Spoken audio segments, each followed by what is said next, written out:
be ke olu ye foro kelen de sene saɲɔ ani kenenge de b'a kɔnɔ wa nunu fula kɔni la kelen de cayara kelen ma caya a jakka be cogo di dɔɔnikɛbaaw bolo fɛn o fɛn ye ɲɔgɔn ye nin cogo la a bɛɛ kalite kelen hali n'i ka foro to kelen ye i ka sano foro bɛ yan fɛ kenenge foro bɛ yan fɛ hali n'a kelen kelen ma jakka bɔ i b'u fura fara ɲɔgɔn jate fara ɲɔgɔn kan de ka jakka bɔ ɲɔ bɛɛ ye nɔɔniya kelen de u ni kaba de tɛ nɔɔniya u ni malo tɛ nɔɔniya mais fɛn o fɛn ye ɲɔ de a saɲɔ a kenenge a bɛɛ de cogo kelen ye ni mɔgɔ kelen de y'u bɛɛ sɛnɛ i b'u bɛɛ fara ɲɔgɔn kan k'u jakka de bɔ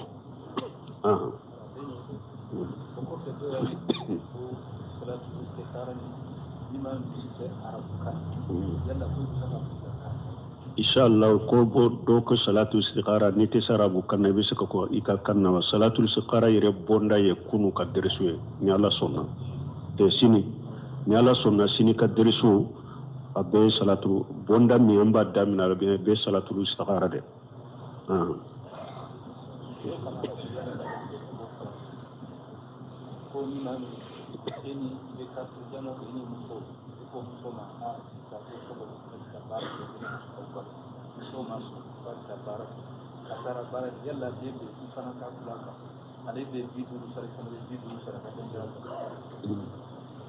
donc ko mɔgɔ min ka muso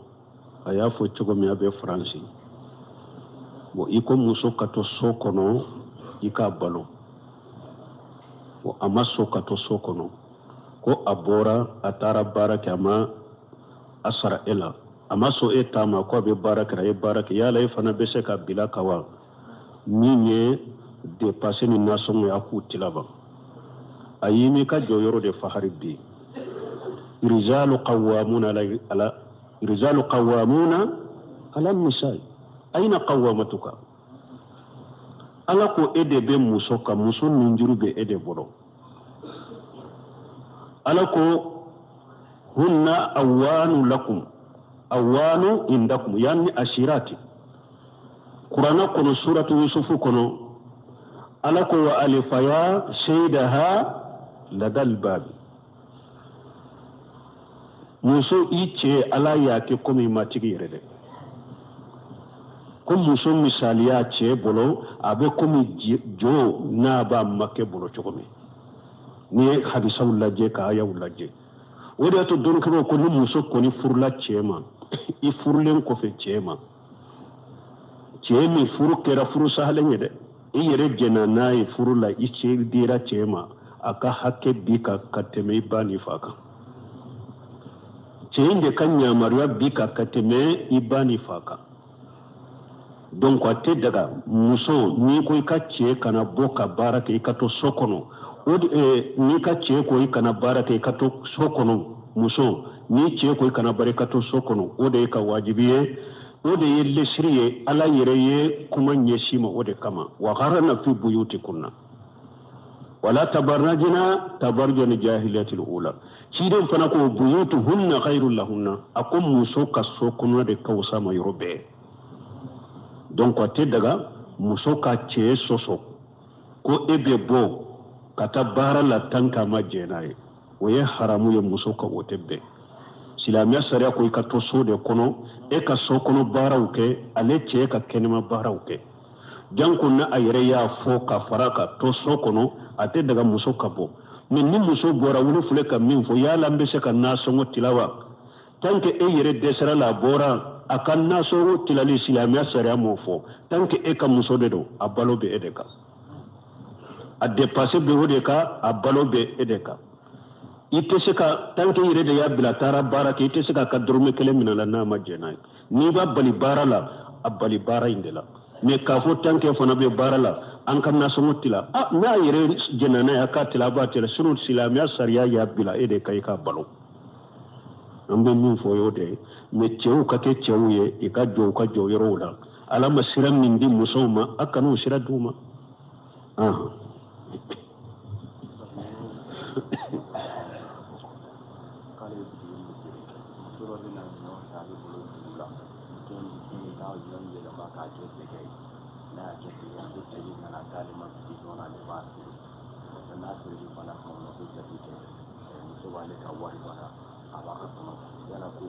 ko muso be mun kɛ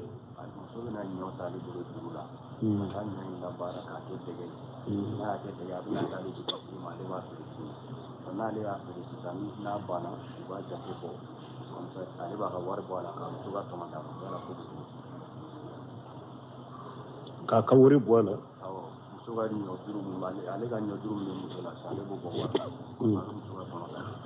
bon ko dɔw ko muso tigitigi de don ko muso bɛna ɲɔ ta ale bolo juru la a bɛ taa kɛ dɛgɛ ye n'a y'a kɛ dɛgɛ ye a bɛna di ale de ma ale b'a feere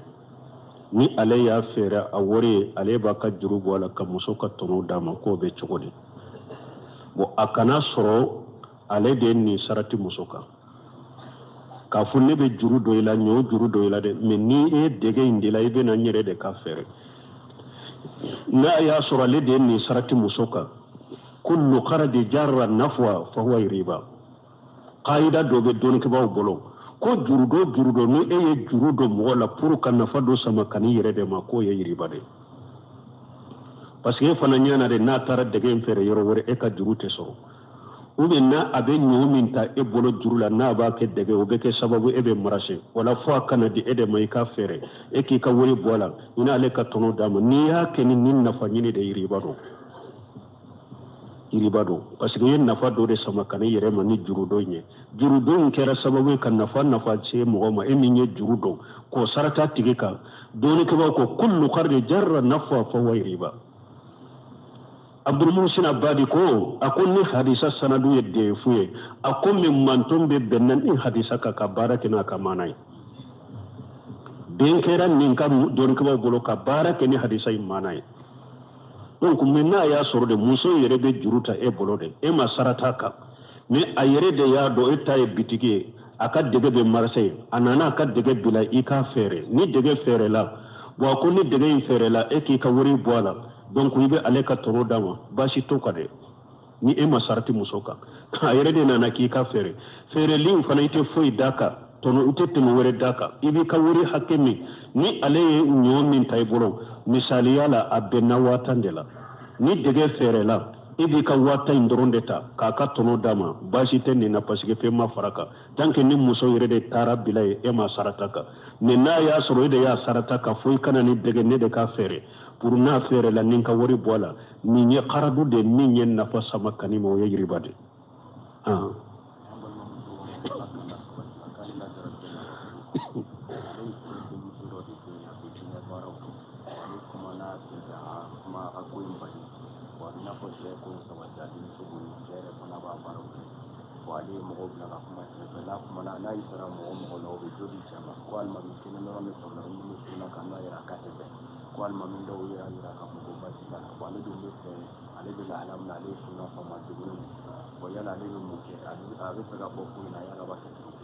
bon nin sugu nin ye ɲininkali min kɛ ko ale lajarabilen bɛ a ka furu la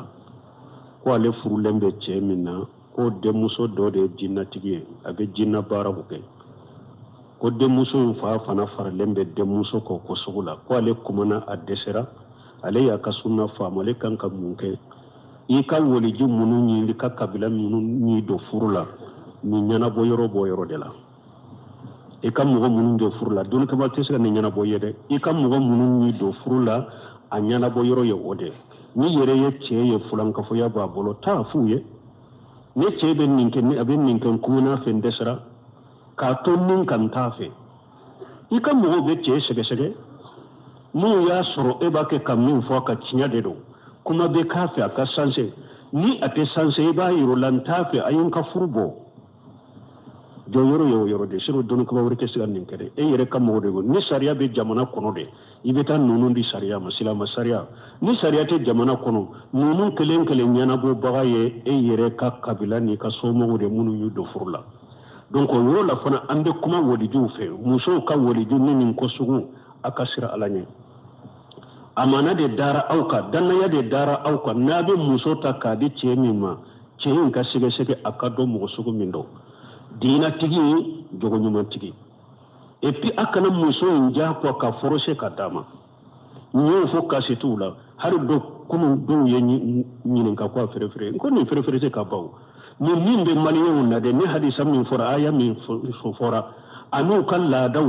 anu ko dictateur ko mun ngubulu mata ñoo fere to suru no ba fede ko ka aya ni hadisa ñoni no ka hakrina o be se kanya ciden de ko wal bikiru tustajan wa yujunu hasumatuha an ka risala ko risala yara mabaraka no de mene o de baray fiqhun yure de maliyo mabaraka ni fiqhun yure de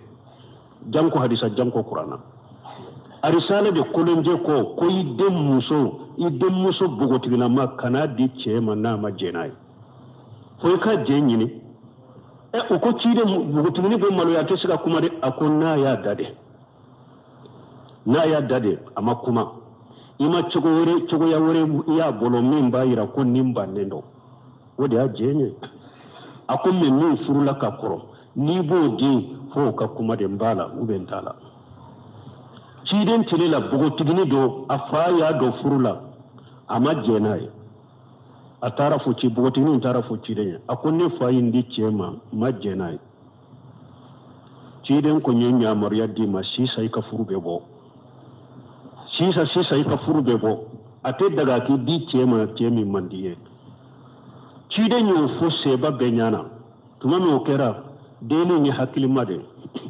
atumba fede ka anyogona bugo tiguna nyogona muso de lafiya sino abe furuina ako chide ako furin fayindo yoro me ako mbe cheyimfe no nyenni ngede puru den fo kado ka jakwate de muso ka akate benya na nyake wode kama donc wolijo ayen ni yoro koro shaka shira alaje aba tumban kan la dawla mi an ka fulu ni sisan de kala nyede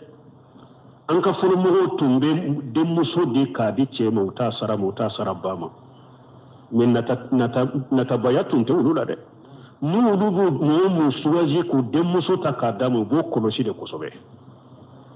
akajogo akadina amara la yoro na be dumin kono ubu kolo sire kuso ma fuyi ke fana ninni misa yerala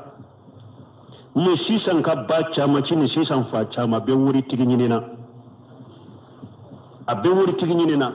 hari denu munu ka sunna famu ku ka dina famu mu lu ye dina tigiminyira de ni misalli wala de mumba bono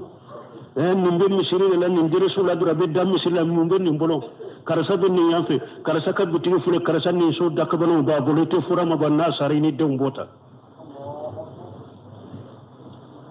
ko ode kasara be jamna ko ni furu be jama milendo fulu mo ta utumbe nunun ke mannan ka fulu mo be komi sanni dugu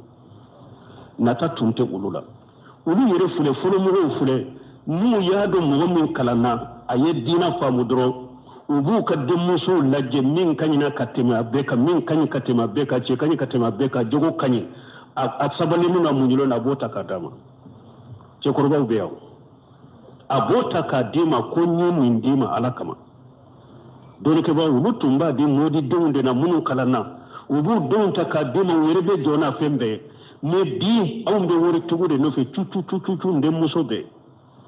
ni dina tigi mi nyaani ni kalambaga mi nyaani ni jogo nyuman tigi mi nyaami aba tilo cheka bokaro parce que fente bolo ko karamodo de la ka fo jamana kono ya ko do de tara misiri kono ko ali mame ma yeddo aw kede ngadde muso be abe dina tigi ni che nyuman soro choko mi ku yeddo aw ken wala ka che no yaay jama sharile sallu wala la tara le mame fe ko min déclaration kera ne ba fede ko muso tene bolo ko kanno dina tigi ko ni tete misali wala la ka uye jama wule uye mogo do wule almami ko mogo do kata fa sigre awa ko ka do minana de yi ko do ka ki de muso me do minana dina tigi ko ni te salli wore labbo o ko akuma ayeta mbaw bena ujabi ko atara ulu tara de mbaw fe muso fe awa akunne e karasaf ko ka fo ko fo mishiri ko ko nuye silama nyuma suru ufule kana ko salli wala ni arande buddima nu nana mbubila kana uma nawsona aka ko ba bulo de mumbe salli wala bulo yayi karmo de ni fa ka kaseti kono ya ako nawsona ka ko ba bulo mumbe salli wala bulo wani den fahu keran na tabaye den bawu keran na tabaye umma kote dina la umma kote sunna la umma kote kalamba la umma kote jogo nyuman tigila muso ya ka dina famu biya befule jogo na jamana en kono sariyate ubeta fu yoro juma ni ya ubena fu awu nyenku deselende do parce que ni ya fu ka woni jumi ka balima surun nunu ye munyu de sabali de balima furude de sinji de do munyu sabali abe fulan ka fuya min kana faraka duro ko nonu mumbe ndo be fuye ay sira la nyade sanse ma de bena ke dina de tumma adina nana kunde kaya no ba ke ko ka dina famu bare de bena ke nayi koy ambe ala de delala ka nyema de dama min de barake ni sunna yere be ba yere nyini katileya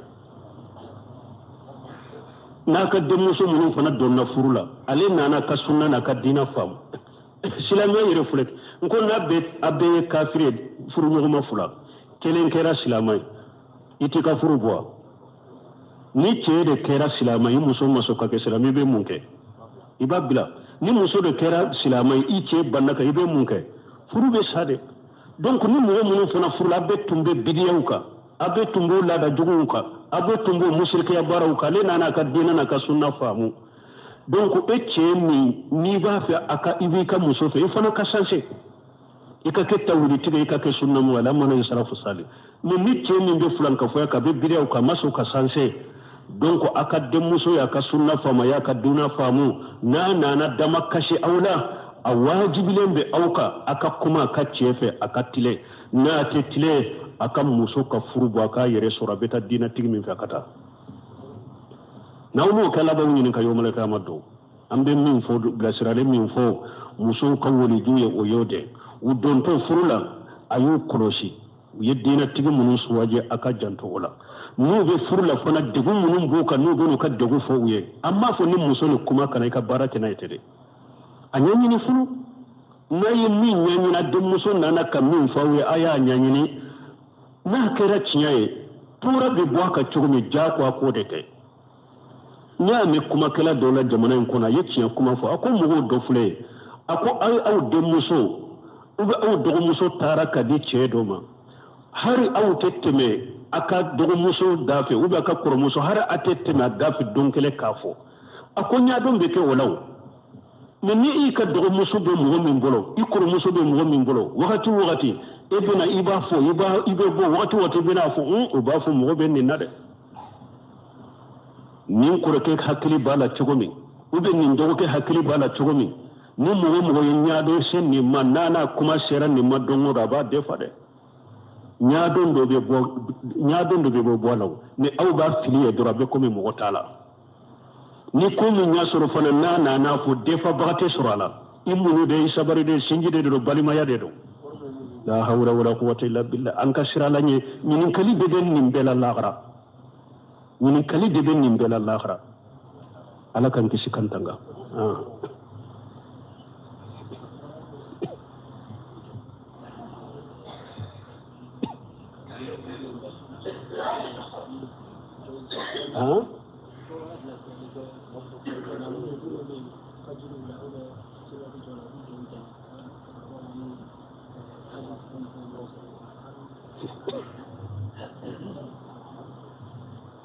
ko cɛkɔrɔba dɔ ko an ka ladili kɛ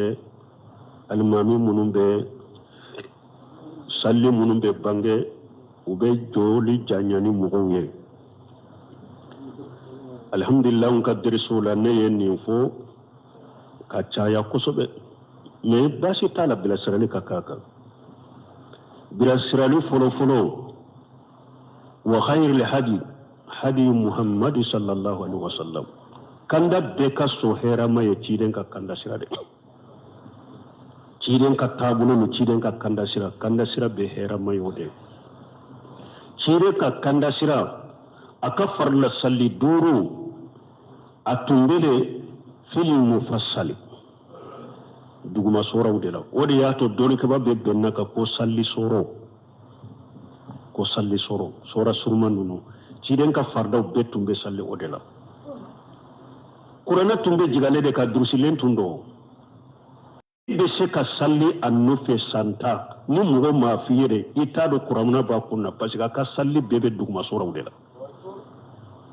nahara ma fo yon ko mu nyato malik ma jade ulu be sujudu ni ba yawa parce que kalam be tumbo de kono fajiri ciden tumbo ulu kala bi tole al mufassali suratul qaf suratul tur ciden tumbe fajiri salli nunu de kacaya wakati dola be surmanta de na tumbe fajiri salli nunu ye kacaya mais ona tabe ko ciden tumbe mo salli nunu ye kacaya ciden ka kuma do fana be ambiro fo ibo ko shike ko ciden tumbe mo la salli e fa ciden tumbe mo munu la salli nunu nya ani ebe mo munu la salli li manaw ye kelenya wa fari ko ka kenya ye kelenya wa problème yi to ye kelenya wa kelente donc ciden ka sunna tumbe fajiri salli bi tiwal al mufassali ni salli fana safo ciden bin nunu salli bi awsat al mufassali sura duguma surawu ukachamanche taw kata amma kana suratul duha ciden ka safo salli bi nunu de kono kachaya ciden ka futuru salli ani lagasara salli min qisar li mufassali duguma sura fana ka surmaw kata suratu duha kata wannasi ciden be futuru ni lagasara salli ni nunu je kacaya ko almani min den min kadiri kono akadugo bagaru de betata ali murano de betata adon yerebe tanke duguma sura wutem magawula o kalanka dogo bolo donna wulula dorbe trombe parce que ni sanfila inde derila no yeduguma sura de dorbe ta dorbe trombe donc ni nye foloye bila sirali folo kanda sira site ciden ka kanda sirabo ciden tumbe munu kala sallu la uwuni ku kala amma fo kana kala qur'ana yoro ko haramu yarade an ko khairul hadi muhammad sallallahu alaihi wasallam kanda usu heramu ciden ka kanda de jadu ma'adi fi hadi khairul ibadi alebe ciden ka salli cugo fonin cugola abe kala mun ni nyekelanye bila sirayu fulana ciden ko ija amma ahadukum uja salla ahadukum bin nas fala yuqaffaf fa inna min wara'ihi ad-da'if wal kabir wa jali haja ciden ko ni adola kele ni temena mo ni nubu la salli noya ake hakke parce que mo la fulun be kofe ni nye chokoroba wi mo banani be soro kofe haji tugu be soro kofe har jiya ka haju kama ibe sallu ke hakke mo kata ka jiya wajibi dola ke haji tugu ba kofe ciden da yafo haji tugu ba ufel songula tugu ba kofe salli noya maju bulu jabal dona na safo salli muaju ye kabaru fili ka faraka haju tigi do de do ya sor ko teleman do babolo menna na safo be salli ka safo salli kata muaju ye suratul baqara ta ceye muaju ka ewa tugu nyogonya aya ewa muaju ka fara nyogonya ngani adusukun kona kelenya ka salli dafana yere atara e do ko ni munafiki kalima min no munaki ka salli dafana yere kata fo kuma sera ciden ne muwaju gole ceyin wulela ako munna mugo ko eye almami faranyonya te ka salli dafa katanire ako ne haju tigide nana nyasoro ube salli safo jon faraluka aye kabaru fili fatiha temna dro atella la fatiha la ye bagarata ne ya don ni ye bagarata chugumi ni de brisisa haju fana de benne bolo nya fara nyogo nyin ka salli da fantara a cire ni maju fana nyin ka ko sabatira ko le bagarata ko fatanu anta ya muaz akun wajibi mu de la fitina dinala mun sabbi ismi rabbika la ilaha illa huwa kala safula wa samsu wa duha wal layli ja yaghsha itisikan nunu kala fa wa safula ibe tabagara de ta ibe mu de la fitina wa wote mu waju yerewa edu ciden ka bila sirani do fule safula tuka ewa samsu wa duha tako lukala wal layli ja yaghsha tako lukala sabbi ismi rabbika la ilaha halata hadithul ghashiya to kan numun kala safo sallila ciden yere de nin fo majoy kanda sirab de numa ye ciden tade canku da ada de yen nin fo waju munna ete nunun kara safula ebe tabagarata dondola cedo fana nana cide ma ako cide ma ko ne fajiri salli to e karasa kama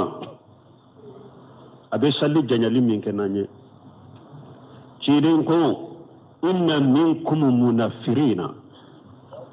uko odo cide ni wajulike aye kutuba do karaba ka kala kulu ma cide ni na dimnara wajulila ko don ka wajuli bo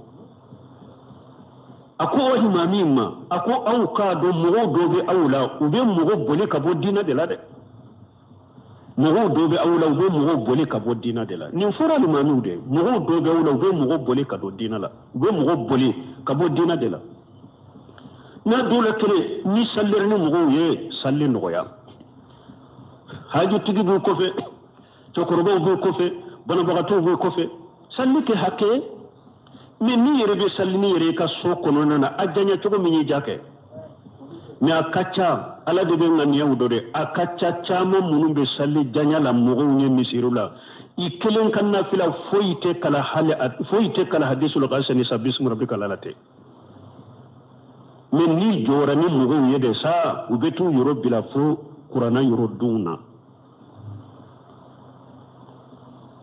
awo cide hadisa wure be ciden ko na dola kele dondola dode na ciden fe ako cide nken ka mugo ka alimami ciden ko ni ka mugo ka alimami ni ke ika mugo ka alimami mi ka jamal lanfule sallilam ulude koroside ika jamal lanfule mugo lanfule munumbi ka jamala ulude koroside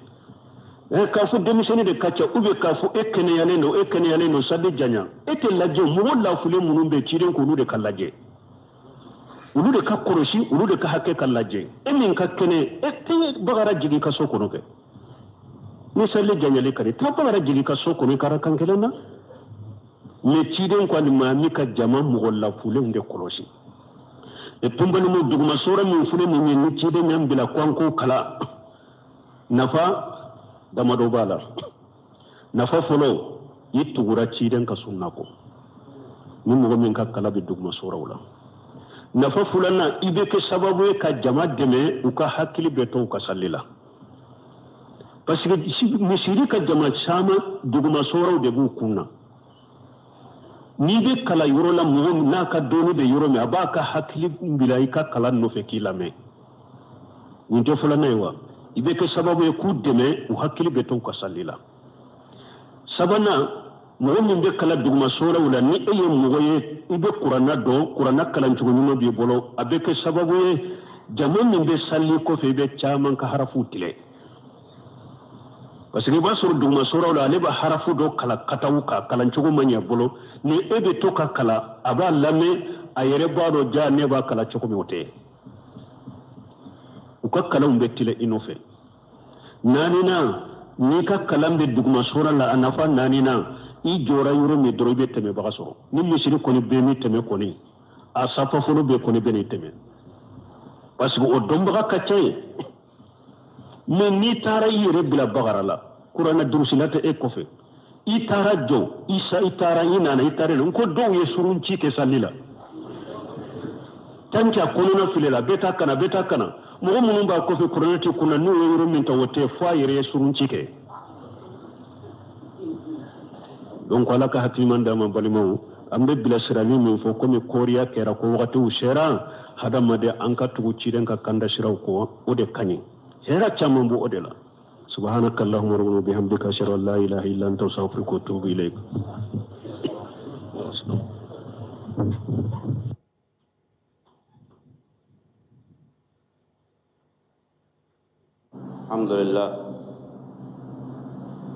الحمد لله رب العالمين خلق الإنسان وفضله على كثير من مخلوقاته وسخر له ما خلق في أرضه وسماواته أشهد أن لا إله إلا الله وحده لا شريك له حل لعباده كل طيب في الدين والدنيا وحرم عليهم الخبائث وأشهد أن محمدًا عبده ورسوله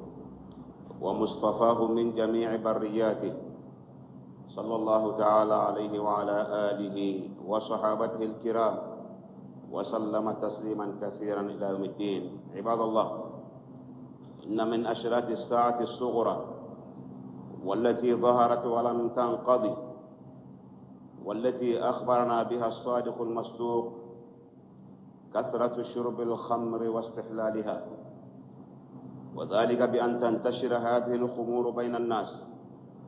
ويظهر من يعتقد حلها. وقد انتشر ذلك في الزمن الحاضر بشكل كبير حتى أصبحت تشرب وتباع جهارا، وسميت بالمشروبات الروحية. يقول النبي صلى الله عليه وسلم: يشرب ناس من أمة الخمر يسمونها بغير اسمها. ولقد كرم الله الإنسان بالعقل الذي يميز به بين الخير والشر، بين النفع والضر. فإذا فقد الإنسان العقل لم يكن بينه وبين الحيوان فرق، بل يكون الحيوان أحسن حالا منه، لأن الحيوان ينتفع به، والإنسان الذي فقد عقله لا ينتفع به في شيء، وإنما يصبح عالة على غيره وعلى المجتمع. وبالعقل يكون التكليف، فإذا سقط العقل سقط التكليف. وبالعقل يفكر الإنسان في آيات الله ويتقيه فيها، وبالعقل يخترع وينتج. والخمر هو كل ما خامر العقل وغطاه من المسكرات من أي مادة صنعت وبأي اسم سميت، فالأسماء لا تغير الحقائق. أما عن حكم الخمر فهو حرام من المحرمات وخبيث من الخبائث، بل هو أم الخبائث. حرمه الله تعالى وحرمه رسوله صلى الله عليه وسلم، والحرمة باقية إلى أن تقوم الساعة. قال تعالى: يا أيها الذين آمنوا إنما الخمر والميسر والأنصاب والأزلام رجس من عمل الشيطان فاجتنبوه لعلكم تفلحون. إنما يريد الشيطان أن يوقع بينكم العداوة والبغضاء في الخمر والميسر ويصدكم عن ذكر الله وعن الصلاة، فهل أنتم منتهون؟ وفي الحديث عن عبد الله بن عمرو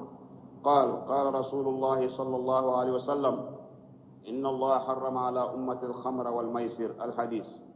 ويقول صلى الله عليه وسلم: كل مسكر خمر وكل خمر حرام. ويقول أيضا: ما أسكر كثيره فقليله حرام. ولما علل البعض بشرب الخمر للتداوي قال صلى الله عليه وسلم: إنها داء وليست دواء. عباد الله، أما الأضرار الناجمة عن الخمر فكثيرة جدا، وهي أضرار عقلية إنسانية صحية وبدنية اقتصادية، أضرار دينية ودنيوية وأخروية، نجملها فيما يلي. أولها: إن شارب الخمر يسير بمنزلة المجنون، مضحكة للصبيان، مذهلة للحياة. وقد ورد عن ابن عبد الدنيا قال: رأيت سكرانا في سكك بغداد يبول ويمسح بثوبه ويقول: اللهم اجعلني من التوابين واجعلني من المتطهرين. إنها مذهبة للعقل متلفة للمال، كما قال عمر بن الخطاب: اللهم أرنا رأيك في الخمر، فإنها متلفة للمال مذهبة للعقل. إن شربها يسبب العداوة بين الإخوان والأصدقاء وعامة الناس. قال تعالى: إنما يريد الشيطان أن يوقع بينكم العداوة والبغضاء في الخمر والميسر. إن شرب الخمر يمنع من ذكر الله من الصلاة وغيرها كما جاء في الآية: ويصدكم عن ذكر الله وعن الصلاة، فهل أنتم منتهون؟ إن شرب الخمر يقضي على الصحة تماما،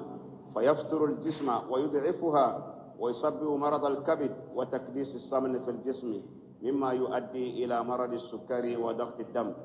شارب الخمر يؤذي الحفظة الكرام بالرائحة الكريهة فيبتعدون عنه